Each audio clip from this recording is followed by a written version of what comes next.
Assalamualaikum warahmatullahi wabarakatuh.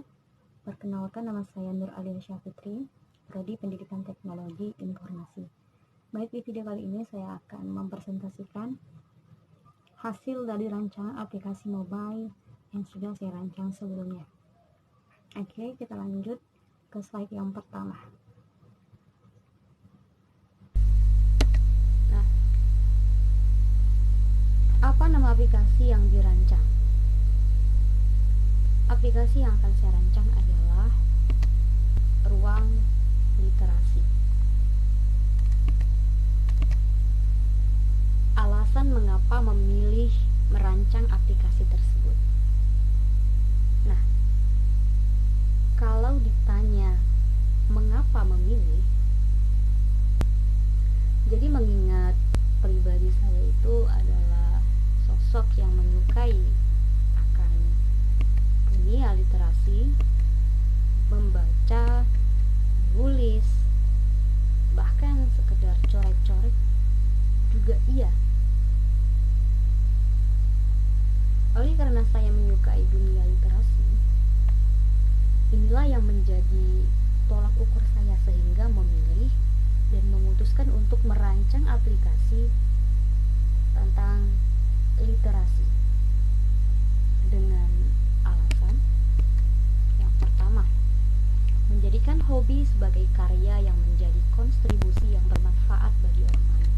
Yang kedua, mengajak generasi menjadikan aktivitas membaca sebagai tren yang mengglobal tanpa malu dikatakan kutu buku, karena buku adalah jendela cakrawala, mewadahi kawan-kawan yang suka dan ingin menulis dengan cara yang mudah dibawa kemana saja.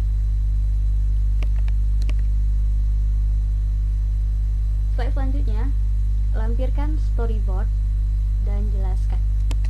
Oke, ini adalah tampilan storyboard yang sudah saya buat. Jadi merujuk kepada pengamatan AEOIU berkaitan dengan rancangan aplikasi mobile. Yang pertama ada A, activities, membaca dan menulis. Yang kedua E, environment. Untuk environment itu bisa pagi, bisa siang, malam maupun sore. Kemudian O, objeknya, aplikasi smartphone, yaitu ruang literasi. Kemudian I, user mendownload aplikasi, kemudian mendaftar akun, kemudian user bisa melanjutkan aktivitasnya, baik itu membaca dan menulis. Dan yang terakhir U, user. Usernya adalah pemakai aplikasi itu sendiri. Jadi itu sekilas tentang storyboard menggunakan pengamatan AEOIU. Slide selanjutnya, lampirkan personal user aplikasi dan jelaskan. Ini adalah tampilan personal user yang low fidelity, dimana di sini saya masih menggambar manual memakai pensil ya. Selanjutnya, ini adalah personal user high fidelity prototype, yaitu menggunakan aplikasi Figma. Di personal user di sini akan saya jelaskan lingkaran ini sebagai tempat gambar user, kemudian bawahnya nama user, kemudian 4 yang ada di 4 bulatan ini sebagai media sosial, dan itu sebagai account, yaitu accountnya user untuk merubah biodatanya si user. Lanjut ke bawah, di sini ada utilitas, ada 3 button, dimana 3 button ini fungsinya berbeda. Yang pertama, button pertama ada buat cerita sendiri. Jadi user bisa membuat ceritanya di aplikasi ini. Kemudian button kedua, tambah bab baru. Jadi misalnya nih, user pengen menjadwalkan untuk menulis seminggu itu 3 kali. Nah, hari Senin menulis 1 bab, hari berikutnya menulis 1 bab, dan hari berikutnya juga menulis 1 bab. Jadi dia menulis bab per bab. Dan yang terakhir, button terakhir, ada bacaan disimpan. Nah, jadi user bisa mengambil bacaan-bacaan bahan-bahan buku di rak untuk disimpan, ya, untuk disimpan, untuk dibaca. Bukan disimpan aja ya, tapi untuk dibaca gitu. Kemudian di sini ada history novel. History novel ini adalah riwayat yang dibaca oleh si user. Di paling bawah ini ada riwayat novel. Sebenarnya riwayat novel dan history novel ini sama aja. Bedanya, yang atas ini history novel, dia dalam bentuk jumlah, ya. Sedangkan yang di bawah riwayat novel itu lebih kepada keterangan bukunya. Nah, kemudian di sebelah history novel ada review saya. Nah, review saya ini itu menjelaskan tentang aktivitas user, apakah dia ada komen di buku-buku orang lain ataupun yang lainnya gitu, aktivitas terhadap karya-karya orang lain gitu. Dia itu mereview kepunyaan orang lain, jadi tercatatlah di sini. Itu aja sih penjelasan mengenai personal user. Selanjutnya, lampirkan law fidelity. Ini adalah tampilan awalnya ya.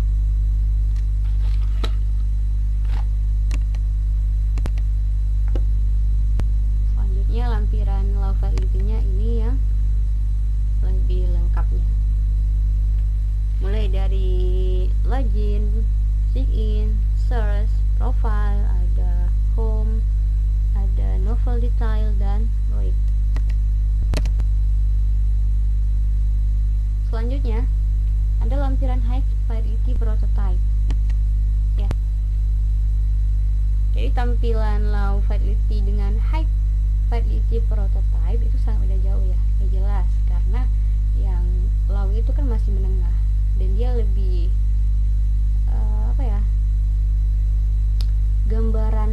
sekedar gambaran menerawang gitu. Tapi kalau misalkan sudah high fidelity, ya sudah aplikasi, udah udah hampir jadi gitu. Tinggal kita mengkoneksikan nantinya. Ini apa sih ya keluar dari tadinya. Baik, slide selanjutnya. Masuk kembali ke lampiran high fidelity prototype, di mana di sini tampilannya sudah dikoneksikan. Kalau lampiran yang sebelumnya itu hanya menampilkan halaman per halaman, lampiran yang berikut ini per halaman tapi sudah dikoneksikan satu dengan yang lainnya. Selanjutnya, jelaskan high fidelity prototype dengan Gestalt law. Nah, jadi prinsip dari Gestalt law itu adalah aturan yang menjelaskan bagaimana mata manusia membuat persepsi elemen visual. Nah, ini adalah desain tampilan awal dari rancangan aplikasi saya. Desain tampilan awal aplikasi ini saya pakai 2 prinsip Gestalt law. Yang pertama ada focal point, dimana prinsipnya itu objek yang ketika dilihat akan lebih cepat ditangkap mata karena lebih menarik perhatian dari unsur lainnya. Kita bisa lihat di desain ini bahwasannya teks ruang literasi itu lebih menarik perhatian ketimbang backgroundnya. Jadi ketika kita melihat nih desain ini ya, objek yang menjadi sorot mata kita adalah teks ini, karena backgroundnya kan ini agak lebih lebih gelap gitu, sedangkan teksnya itu lebih cerah. Selanjutnya saya juga memakai closure atau ketertutupan, di mana mata manusia memiliki kecenderungan untuk menyelesaikan bentuk yang tidak lengkap, kemudian merasionalisasi secara keseluruhan. Di sini yang memakai closure itu adalah huruf R. Mungkin di sini kurang jelas ya, tapi kalau misalkan nanti kayak di zoom mungkin agak kelihatan. Jadi tampilan dari R ini dia itu berbentuk garis-garis lurus gitu ya. Memang berbentuk R, cuma dia tuh lebih kayak kurang lengkap gitu, kayak kurang utuh R-nya. Tapi karena mata kita lebih cenderung melihat secara keseluruhan, maka jadilah kita lihat itu adalah huruf R. Huruf R yang utuh, yang pada kenyataannya itu adalah huruf R yang kurang utuh. Selanjutnya ini tampilan desain create account dan sign in. Di sini saya memakai beberapa prinsip dari Gestalt Law. Yang pertama ada figure ground atau dasar gambar, dimana prinsipnya secara naluriah mata manusia memandang objek sebagai di latar depan atau latar belakang. Artinya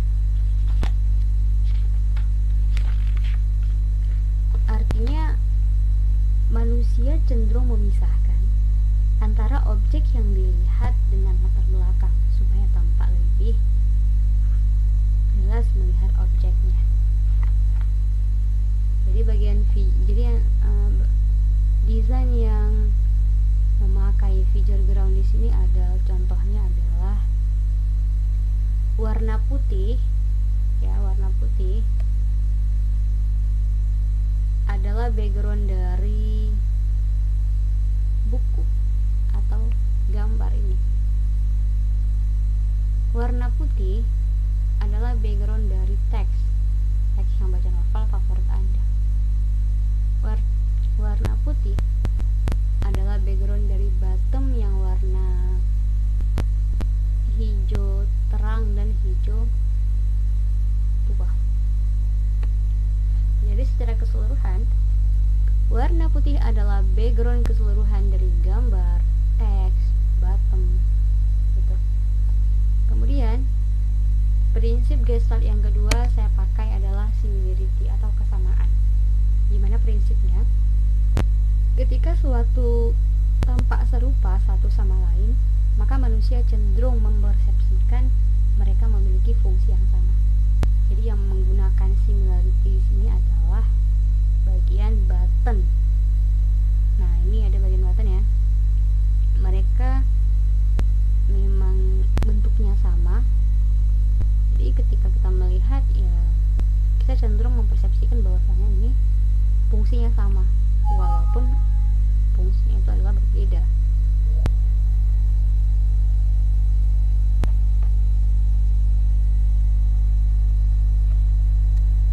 Selanjutnya ini adalah tampilan desain dari home. Di sini saya di desain ini mungkin ada beberapa lah saya pakai prinsip Gestalt Law. Yang pertama ada proximity atau kedekatan.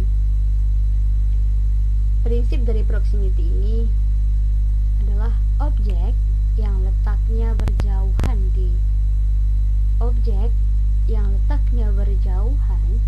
dilihat oleh mata manusia sebagai grup yang berbeda. Dan sebaliknya, objek yang letaknya berdekatan dilihat oleh mata manusia sebagai satu grup. Di desain ini yang menggunakan proximity adalah ini. Gambar ini berdekatan dengan judulnya, sehingga mereka ini katakan proximity karena ada kedekatan. mereka dalam satu grup. Begitu juga dengan ini, mereka dalam satu grup. Ini juga satu grup. Selanjutnya, dua continuity. Prinsipnya, maka kita cenderung melihat elemen yang tersusun pada sebuah kurva atau garis dianggap lebih terkait daripada elemen yang tidak pada garis. Jadi, di desain ini yang menggunakan prinsip continuity adalah yang bagian di sini. Jadi buku-buku ini ya, buku-buku ini saling terkait. Kita ketahui bahwasanya ada anak panah ini. Ketika kita scroll atau kita geser, maka akan muncul buku-buku selanjutnya. Jadi di sini ada saling keterkaitan. Ya. Selanjutnya ada common region, dimana prinsipnya objek yang berada di daerah yang sama dan memiliki pembatas, dimana pembatas itu menentukan bagian yang satu kesatuan atau bagian mana yang menjadi satu grup dan berbeda grup. Jadi intinya di sini adalah adanya pembatas gitu. Jadi menggunakan common region di desain ini adalah bagian ini. Jadi sebenarnya buku The Amazing Muslimah dan Fatimah ini sebenarnya satu daerah, ada pembatas ya. Mereka satu daerah. Ini backgroundnya putih jadi kurang kelihatan ya. Tapi karena ada outline ya, outline di sini atau pembatas lah. Jadi mereka ini jadi kayak terpisah, bukan bagian. Jadi selanjutnya ada similarity. Jadi di slide sebelumnya kan sudah nih dijelasin apa itu similarity. Jadi di sini dan sampai slide seterusnya kita tidak akan jelasin berulang, tapi kita akan buat bagian desain yang mana yang menggunakan prinsip tersebut. Jadi similarity,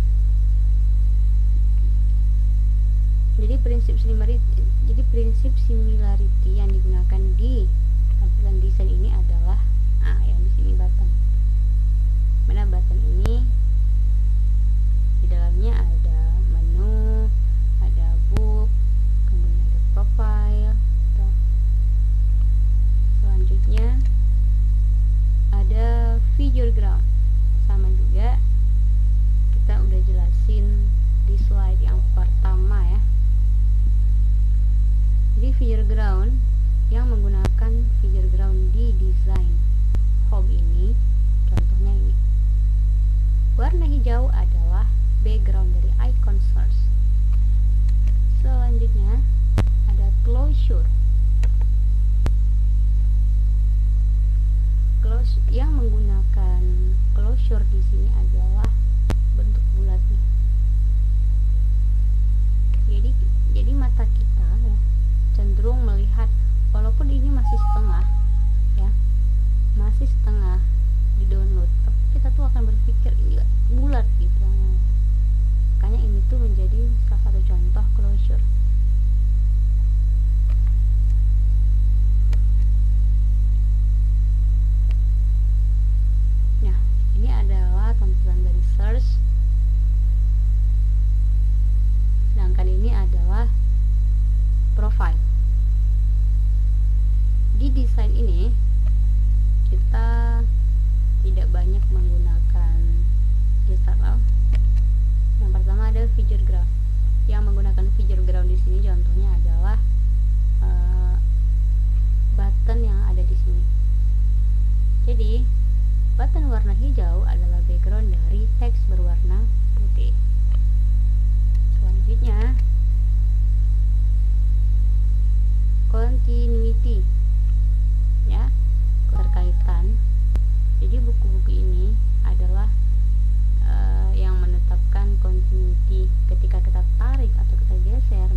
tentang continuity di sini adalah di bagian ini, dimana bisa kita lihat bahwa urutan bintang tersebut saling terkait melalui warna yang seakan-akan kayak berjalan gitu, atau mengalir warnanya.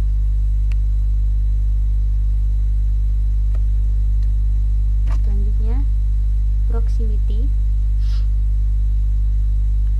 Kita sudah ingat proximity adalah kedekatan. Dia menggunakan proximity di desain ini ya, adalah ini, ada deskripsi.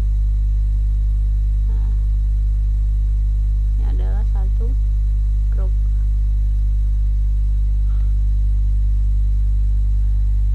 Baik, inilah pemaparan materi dari saya. Jika ada kesalahan dalam menyampaikan materi, saya mohon maaf.